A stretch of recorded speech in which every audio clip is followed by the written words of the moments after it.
America में H1B visa और employment based green card लाखों स्किल्ड प्रोफेशनल्स के लिए लीगल तरीके से काम करने का रास्ता माने जाते हैं। हर साल हजारों इंडियन प्रोफेशनल्स भी इसी सिस्टम के जरिए यूएस में जॉब और लॉन्ग टर्म करियर बनाने की कोशिश भी करते हैं।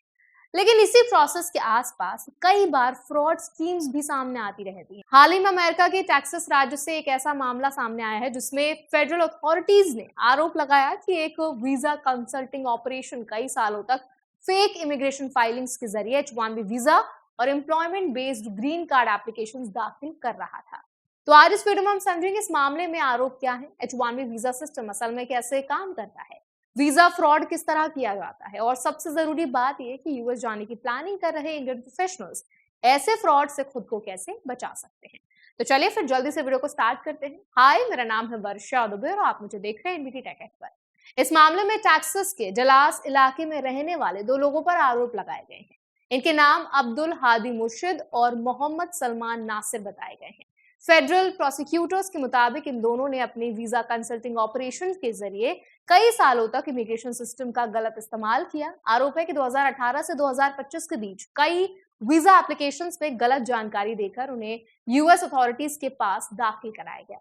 इंडिक्टमेंट यानी कोर्ट डॉक्यूमेंट्स के अनुसार इन लोगों ने ऐसे फॉरेन एप्लीकेंट्स के लिए वीजा फाइलिंग्स की जो यूएस सिटीजन नहीं थे, लेकिन एप्लीकेशन में जॉब ऑफर्स या क्वालिफिकेशन से जुड़ी जानकारी गलत तरीके से दिखाई गई।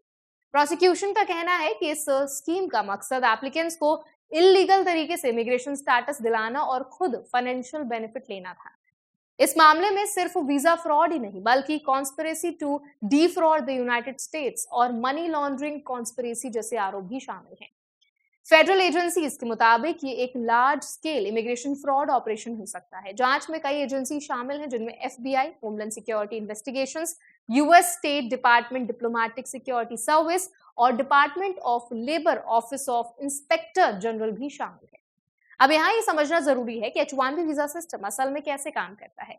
तो देखिए, H1B वीजा अमेरिका का एक लीगल वर्क वीजा प्रोग्राम है जिसके तहत यूएस कंपनीज फॉरेन टैलेंट को हायर कर सकती हैं, लेकिन इसके लिए कुछ स्ट्रिक्ट रूल्स फॉलो करने होते हैं। सबसे पहले एम्प्लॉयर को लेबर कंडीशन एप्लीकेशन फाइल करनी होती है जिसमें बताया जाता है कि कंपनी उस वर्कर को मार्केट स्टैंडर्ड्स के अनुसार सैलरी देगी और लोकल वर्कर्स के राइट्स का उल्लंघन नहीं होगा। इसके बाद एम्प्लॉयर को form I-129 petition US citizenship and immigration services के पास सबमिट करनी होती है। अगर पिटिशन अप्रूव होती है और H1B लॉटरी में सिलेक्शन हो जाता है तभी फॉरेन प्रोफेशनल्स को वीजा मिल सकता है। इसका मतलब यह है कि H1B वीजा सीधे इंडिविजुअल एप्लीकेंट नहीं बल्कि एम्प्लॉयर स्पॉन्सरशिप के जरिए मिलता है। वीजा फ्रॉड के कई मामलों में यही सिस्टम मिसयूज किया जाता है। कुछ fraudulent consultancies fake job offers दिखाकर वीजा पिटिशंस दाखिल करती हैं या एप्लीकेंट्स की क्वालिफिकेशंस को गलत तरीके से प्रेजेंट करती हैं। अगर अथॉरिटीज को बाद में पता चलता है कि इन्फॉर्मेशन फॉल्स थी तो वीजा रिवोक किया जा सकता है और क्रिमिनल चार्जेस भी लग सकते हैं। टैक्सेस के इस मामले में प्रोसिक्यूटर्स का आरोप है कि अक्यूज्ड लोगों ने सिर्फ H1B वीजा ही नहीं बल्कि EB-2 और EB-3 employment based green card programs का भी इस्तेमाल किया। ये प्रोग्राम्स उन फॉरेन प्रोफेशनल्स के लिए होते हैं जिन्हें यूएस एम्प्लॉयर परमानेंट जॉब के आधार पर ग्रीन कार्ड स्पॉन्सर करता है।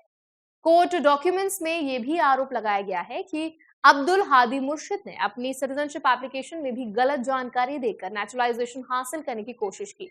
प्रोसिक्यूशन का कहना है कि उन्होंने यूएस सिटीजनशिप पाने के लिए ऐसे फैक्ट्स प्रस्तुत किए जिनके आधार पर उन्हें नागरिकता मिलनी नहीं चाहिए थी। हालांकि कोर्ट रिकॉर्ड्स के मुताबिक उन्होंने इन आरोपों को स्वीकार नहीं किया है और खुद को निर्दोष बताया है। ये मामला इसीलिए भी महत्वपूर्ण है क्योंकि इसमें कई देशों के एप्लीकेंट्स का जिक्र किया गया है। इसमें पाकिस्तान, इजिप्ट, भारत, नेपाल और यूनाइटेड किंगडम के लोग शामिल बताए गए हैं।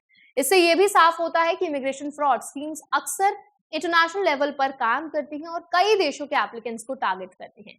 इंडियन प्रोफेशनल्स के लिए इस तरह की घटनाओं से एक बड़ा लेसन निकलता है। अमेरिका जाने की प्लानिंग करते समय हमेशा ये मेक श्योर करना जरूरी है कि वीजा प्रोसेस पूरी तरह लीगल एम्प्लॉय स्पॉन्सरशिप के जरिए हो रहा है। अगर कोई कंसल्टेंसी बिना जेन्युइन जॉब ऑफर के वीजा दिलाने का वादा करती है तो वो अक्सर फ्रॉड का संकेत हो सकता है। यूएस इमिग्रेशन लॉज के अनुसार एप्लीकेंट का ये लीगल राइट है कि वो अपने वीजा पिटिशन की कॉपी देख सके और ये समझ सके कि एम्प्लॉयर उसके बिहाफ पर कौन सी इंफॉर्मेशन सबमिट कर रहा है।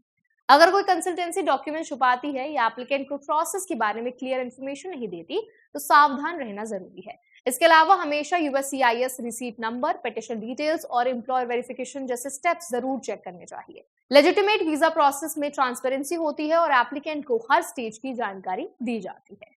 तो आई होप ये वीडियो आपके लिए हेल्पफुल रहा होगा। अब इस पूरे वीडियो पर आपका क्या टेक है, कमेंट्स में जरूर बताएं। ऐसे और भी वीडियोस के लिए, अपडेट्स के लिए हमारे चैनल एनबीटी टेक को भी जरूर सब्सक्राइब करें।